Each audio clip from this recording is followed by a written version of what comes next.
Yeah, I'm very pleased to have come through that match. It was difficult. It was quite hot out there, getting quite sunny, and obviously playing against a really experienced and seeded opponent who is playing great tennis. And I think, I think I'm very proud of how I fought and how I overcame certain situations in that match. Okay, we'll start with Matt. Matt? Hey, it looked as though you changed the grip slightly on your serve. What's the reasoning behind that, and how are you finding that process? Yeah, I mean, honestly, I'm not sure what I changed in my serve today. I think it had a mind of its own, so I will be sure to reflect and look at that and come back to you. Okay, we'll do Simon and then Charlie. Simon? Yeah, I mean, well played. On the serve, it was obviously, must have been disconcerting. So how did you deal with that mentally?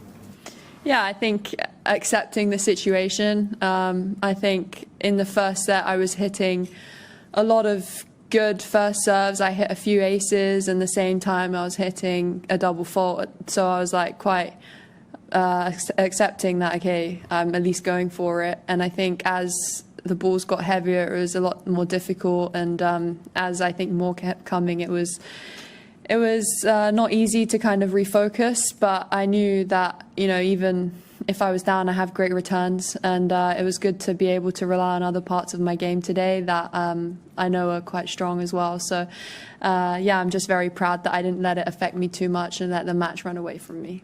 Okay, Charlie and then Elle. Charlie? Play Amanda and you both have had these big breakouts as teenagers. Could you just talk about some of the challenges of having a breakthrough at such a young age?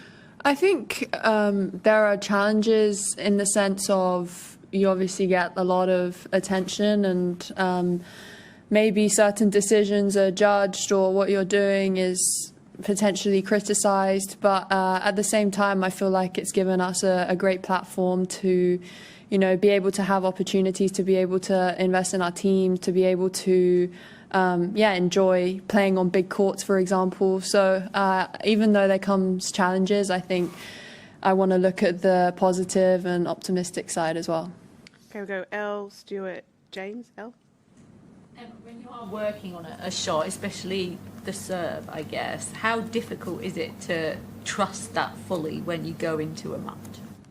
Yeah, I would say, you know, the serve is quite a key shot in the game, obviously starting the point. And I think the thing about it is it's very important to not let it trickle into the rest of your game. Like, I think when you're maybe not committing as much on it, then it kind of just seeps through. Maybe, you know, the first ball after you're a bit more under the pump. But I think I've had experience like having, you know, teething problems, I'd say, with it, and then being able to come back and fix it for the next match. So, yeah, I'm looking forward to kind of getting back out on the court tomorrow and working on it. Stuart? How important do you think it was to avoid a deciding set? Because, you know, physically you haven't played any matches at all recently. Yeah, I think it was quite a long match. I think we were on the court for like 2 hours 20, which, yeah, first match of the season, and I haven't necessarily played outdoors for a long time, since Seoul. So I think for me, playing, you know, 2 sets was good, but equally I felt pretty fit out there, and right now I feel good as well in my body, and I think it's just a testament to the work I'm starting to do off the court, and I didn't necessarily feel like any restrictions. Okay, we'll do James and then Jonathan. James? Playing at 11 in the morning. Francis TFO was talking yesterday about like eating rice and chicken at 10 a.m. and then not eating anything for 5 hours, and he was vomiting up electrolytes and stuff.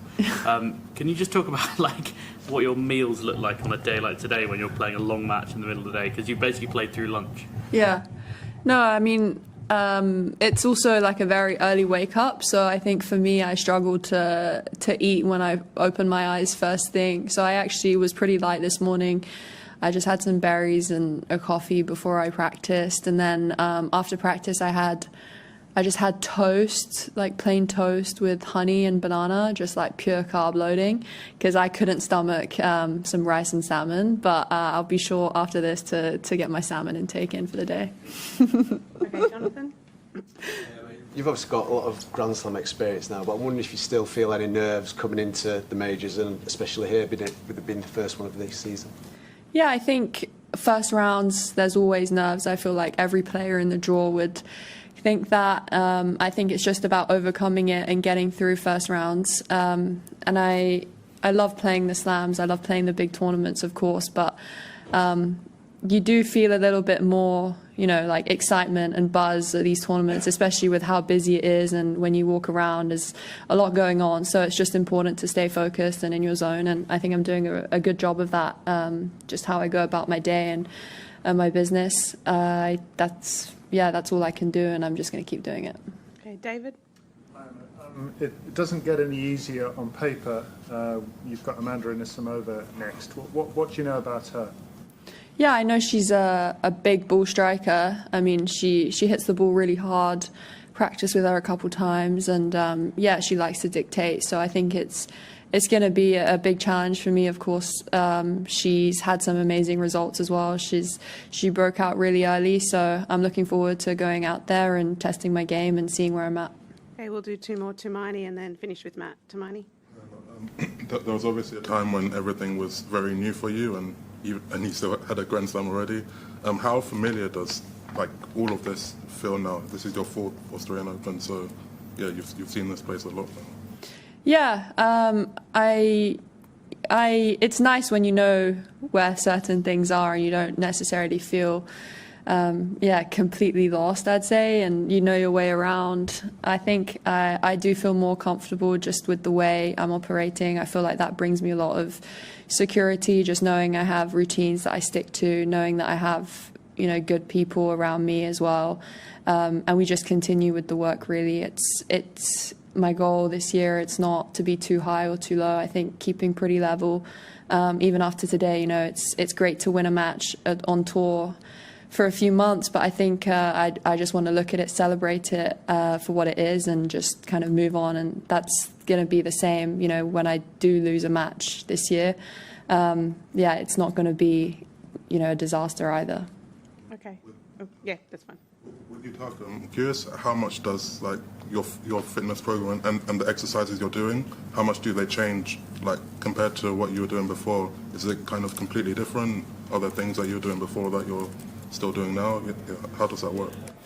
Yeah, I mean, I would say that it is a little bit different. I'm someone who's very flexible and quite hypermobile, and I think that's where a lot of my niggles have come from in the past, just not having necessarily the amount of strength at end ranges. So that's just something that I'm working on right now to try and limit, you know, any niggles and injuries. And I mean, we've just started at it, so you know, I want to see how that goes. Okay, last one, Matt. Produced some of your best tennis in the two tie breaks, maybe especially the second one. Is that something that you feel you can rely on in your game, that you will that ability to peak in the most important times? Always had that, do you think? Yeah, I think that is a part of my game. That is one of my strengths, I'd say. You know, when it gets to those clutch moments, I relish playing in that. You know, there's obviously a lot of nerves, but if you channel it and use it as excitement and buzz, I played two great tie breaks in the same first round Wimbledon this year. Last year I played a very good tie break. So it's good to have that confidence in big moments, but at the same time, tie breaks can go either way, and it's never, you know, a good thing to just rely on your tie break. You know, you would ideally, you know, close it out, but when it comes to it, it doesn't always go your way, so it's good to just have that confidence.